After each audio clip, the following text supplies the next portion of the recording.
Hello and welcome to the class 10th online chemistry classes, and in this video we will discuss the topic 5.2.2 limitation of Mendeleev's classification. In our previous video we have discussed about the Mendeleev periodic table and what are the features of Mendeleev periodic table. Now let us see the limitation of Mendeleev classification. Electronic configuration of hydrogen resembles that of alkali metals. जो electronic configuration है hydrogen का वो alkali metal की तरह से resemblance आती है. Like alkali metals hydrogen combines with halogens oxygen and sulphur to form compounds having similar formula as shown in the examples here. कि अगर हम हाइड्रोजन को देखते हैं तो वो किस तरह से बिहेव करता है जैसे एल्कली मेटल, यानी सोडियम एक एल्कली मेटल है. एल्कली मेटल हम उन्हें कहते हैं कि जो क्या बना लेते हैं, वाटर सोल्यूबल बेसिस बना सकते हैं, उसे हम बोलते हैं एल्कली. तो उन मेटल्स को एल्कली मेटल बोला जाता है. तो यहाँ पे जैसे HCl बन रहा है ऐसी NaCl एल्कली मेटल बना सकता है, H2O बन रहा है या Na2O, H2S बन रहा है सल्फाइड तो Na2S बनेगा, यानी सिमिलर प्रॉपर्टी शो कर रहा है. And on the other hand, just like halogens, hydrogen also exists as diatomic molecules and it combines with metals and non-metals to form covalent compounds. और दूसरी तरफ अगर हम देखें तो ये बिल्कुल हेलोजन की तरह से बिहेव करता है. हाइड्रोजन एग्जिस्ट कर सकता है डाई एटॉमिक मॉलिक्यूल की फॉर्म में, जैसे सभी हेलोजेंस रहते हैं. मेटल से रिएक्ट कर सकते हैं, नॉन मेटल से रिएक्ट कर सकता है ये, और कोवेलेंट कंपाउंड बना सकता है. So let's see activity 5.1. Looking at its resemblance to alkali metals and halogen family, try to assign hydrogen a correct position in Mendeleev periodic table. तो Mendeleev periodic table में हमें हाइड्रोजन की correct position देनी है. To which group and period should hydrogen be assigned? कि कौन से group और पीरियड में हाइड्रोजन को असाइन किया जा सकता है. So certainly no fixed position can be given to hydrogen in the periodic table. तो कोई fixed position नहीं है हाइड्रोजन की periodic table के अंदर. And this was the first limitation of Mendeleev's periodic table. तो ये पहली क्या थी, लिमिटेशन थी Mendeleev periodic table की कि हाइड्रोजन की कोई भी fixed position नहीं थी.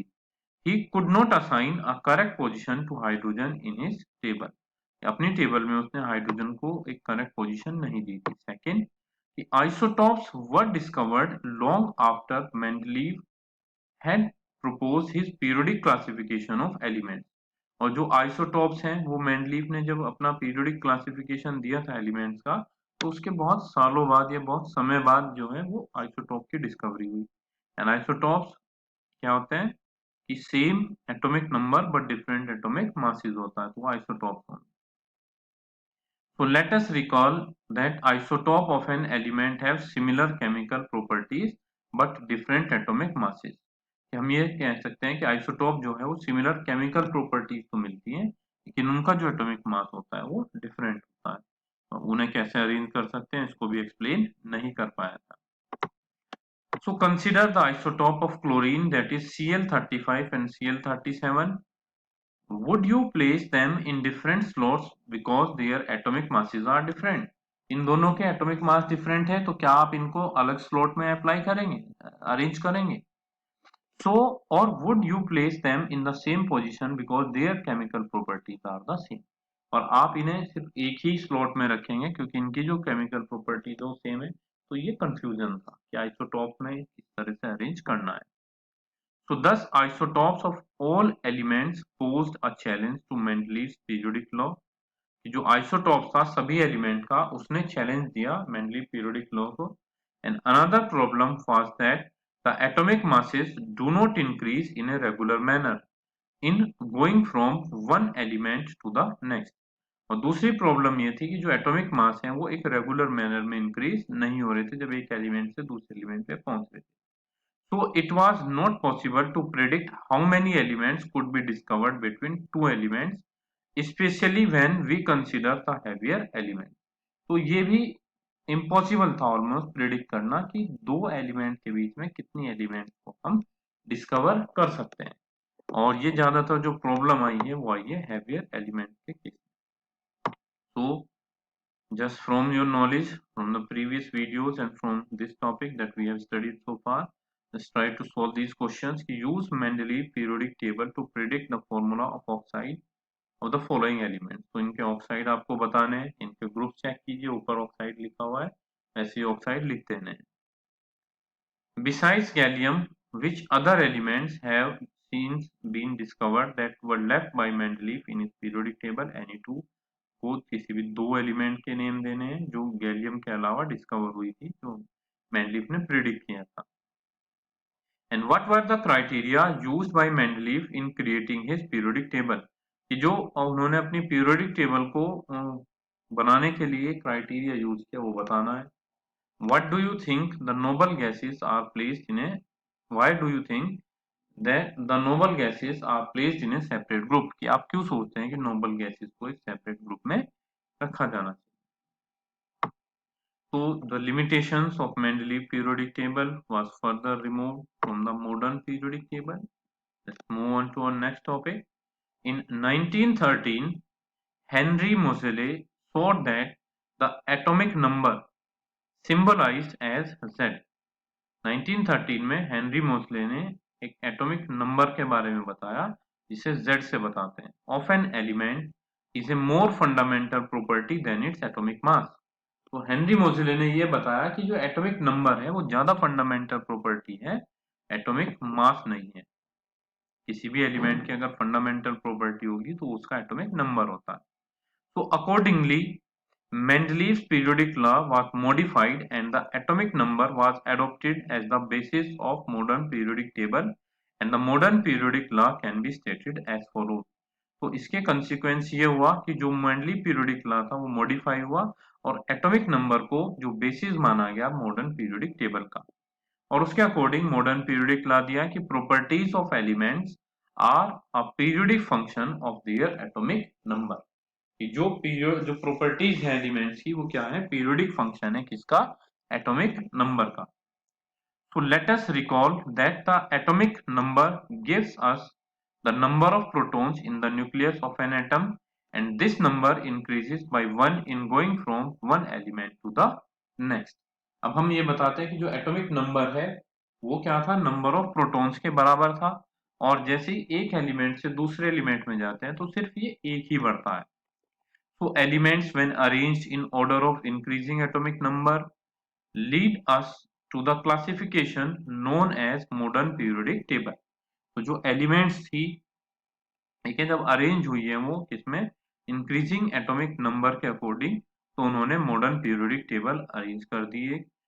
Prediction of properties of elements could be made with more precision when elements were arranged on the basis of increasing atomic number. तो जो प्रिडिक्शन था प्रॉपर्टीज में एलिमेंट्स के वो ज्यादा बेहतर, जो विद वेल प्रिसाइज था, कब, जब हमने उन एलिमेंट्स को एटॉमिक नंबर के बेसिस पे अरेंज किया था. तो activity 5.3, how were the positions of cobalt and nickel resolve in modern periodic table, कैसे वो रिजोल्व हुई है. How were the positions of isotopes of various elements decided in the modern periodic table, जो position है isotope की वो कैसे decide हुई है इसमें. And is it possible to have an element with atomic number 1.5 place between hydrogen and helium, या क्या पॉसिबल है कि जिसमें एटॉमिक नंबर 1.5 रखा जा सकता हो. And where do you think should hydrogen be placed in the modern periodic table, hydrogen को मॉडर्न पीरियोडिक टेबल में कहाँ पे रखा जाना चाहिए. तो ये आपको पूरी मॉडर्न पीरियोडिक टेबल दे रखी है इसके अंदर, ठीक है. इसमें अगर हम ध्यान से देखें तो यहाँ पे ये 1 2 3 4 5 6 7 ये तो दे रखे हैं इसके अंदर पीरियड्स गिवन है, और जो ये है हमारे इस तरह से वर्टिकल जो लाइनें हैं इसके अंदर वो क्या है, इसमें ग्रुप्स हैं. तो 18 ग्रुप्स हैं और 7 पीरियड्स हैं मॉडर्न पीरियोडिक टेबल. यहाँ भी आप देखेंगे कि 57 के बाद 58 60 ये होता है, तो लेंथेनोइड एक, ये लेंथेनम बोले जाते हैं, लेंथेनोइड्स बोले जाते हैं ये वाले एलिमेंट. और इसके बाद में 89 के बाद एक्टिनोइड शुरू होते हैं, 90 वाले एलिमेंट्स यहाँ पे हैं. तो इस तरह से ये अंदर ना एंट्री होके इनकी, हम बाहर इनको पढ़ लेते हैं लेंथेनोइड्स और एक्टिनोइड्स की फॉर्म में. ये जितने भी ग्रीन कलर में दिखा रखे हैं आपको ये सब मेटल्स हैं, जो ये पिंक कलर में है वो सब मेटेलॉइड्स हैं, that is boron, silicon, germanium, आपका ये जितने भी दे रखे हैं एंटीमनी वगैरह, ये सब क्या है आपके नॉन मेटेलॉइड्स में आते हैं। और जो ये हमारे ऑरेंज कलर के टाइप में दे रखे हैं समवट येलोइश, तो ये क्या है नॉन मेटल्स। और जो ये जिगजैग एपरेटस सेपरेट्स दे रखा है the metals from the non metal, तो ये जिगजैग जो लाइन दे रखी है ये जो है वो मेटल्स को नॉन मेटल से सेपरेट कर देती है। ठीक है, तो इस तरह से हमें ध्यान रखना है। यहाँ पे ग्रुप नंबर है, ये मेटल है, हाइड्रोजन को बिल्कुल अलग से रखा गया, हालांकि सबसे शुरू में दे रखा है लेकिन बिल्कुल एक अलग प्लेस दिया गया है इसको मॉडर्न पीरियोडिक टेबल के अंदर। ठीक है, तो हमें ये ध्यान रखना है। और ये पीरियोडिक टेबल अगर आप सही से याद कर लेते हैं तो इसका मतलब आपके पास में एक अपॉर्चुनिटी रहती है कि आप केमिस्ट्री को काफी बेहतर और हद तक सही कर सकते हैं। ठीक है, तो ये थे सब एलिमेंट थे हमारे। ठीक है, आर्सेनिक था, एंटीमनी है, टेल्यूरियम है, पोलोनियम है, ये सब क्या है मेटलॉइड्स हैं। और बाकी जो इधर है वो सब क्या है नॉन मेटल्स में आते हैं। ठीक है, just read and learn the atomic number of all the elements from here. Okay, so as we can see the modern periodic table takes care of three limitation of Mendeleev periodic table। ये जो modern periodic table है उसने Mendeleev periodic table के जितने भी limitations थी उन्हें खत्म किया। The anomalous position of hydrogen can be discussed after we see that what are the basis on which the position of element in the modern periodic table depend। तो अब हम उसे एटॉमिक नंबर के according arrange करते हैं, तो इसलिए उसकी जो पोजीशन होती है वो हम एक्सप्लेन कर सकते हैं कि एलिमेंट की क्या होगी। तो position of elements in the periodic table, position क्या है कि the modern periodic table has 18 vertical columns known as groups and 7 horizontal rows known as periods. Let us see what decide the placing of an element in a certain group and period। तो modern periodic table में 18 तो vertical columns है जिन्हें group बोला गया और 7 horizontal रोज है जिन्हें पीरियड्स कहा। तो अभी मैंने आपको डायग्राम में भी दिखाया था जो मॉडर्न पीरियोडिक टेबल है उसके अंदर। Now see activity 5.4 कि look at the group 1 of the modern periodic table and name the element present in it। Group 1 में देखना है तो ऊपर से देखते हैं हम hydrogen, lithium, sodium, potassium, rubidium, caesium, इस तरह से चलता है। तो write down the electronic configuration of first three element, पहले तीन एलिमेंट का इलेक्ट्रॉनिक कॉन्फ़िगरेशन लिखिए जैसे लिथियम, सोडियम और पोटेशियम का। तो सबसे आखिर में आपको क्या मिलेगा 1 मिलेगा, यानी उनकी जो वैलेंसी है वो 1 होगी। So how many valence electron are present in these three elements? 1. So you will find that all these elements contain the same number of valence electron। तो आप ये देखेंगे कि जितनी भी एलिमेंट्स हैं उनमें same number of valence electrons हैं। Similarly, you will find that the elements present in any one group have the same number of valence electron। तो आप आगे भी देखेंगे कि जो एलिमेंट्स प्रेजेंट है ग्रुप में उसमें same number of valence electrons. For example fluorine, chlorine belong to 17, group 17 को बिलोंग करते हैं। And how many electrons do fluorine and chlorine have in their outermost shell. तो फ्लोरीन और क्लोरीन के outermost shell में 7 electrons होंगे। Hence we can say that group in the periodic table signify an identical outer shell electron. तो हम ये कह सकते हैं कि जो ग्रुप्स हैं हमारे पीरियोडिक टेबल में वो एक identical outer shell electronic configuration होता है उन सबके अंदर। So on the other hand, the number of cells increases as we go down the group। जैसे जैसे हम ग्रुप में नीचे की तरफ जाते हैं तो नंबर ऑफ सेल्स बढ़ जाती हैं, यानी नंबर ऑफ सेल्स के ऊपर पीरियड्स डिपेंड करते हैं। जितने नंबर ऑफ सेल्स होंगी वही उनका पीरियड भी होगा। So there is an anomaly when it comes to the position of hydrogen because it can be placed either in group 1 or group 17 in the first periodic table। Can you say why? तो एक anomaly है कि hydrogen को हम group number 1 में भी रख सकते हैं और ग्रुप नंबर 17 में भी रख सकते हैं।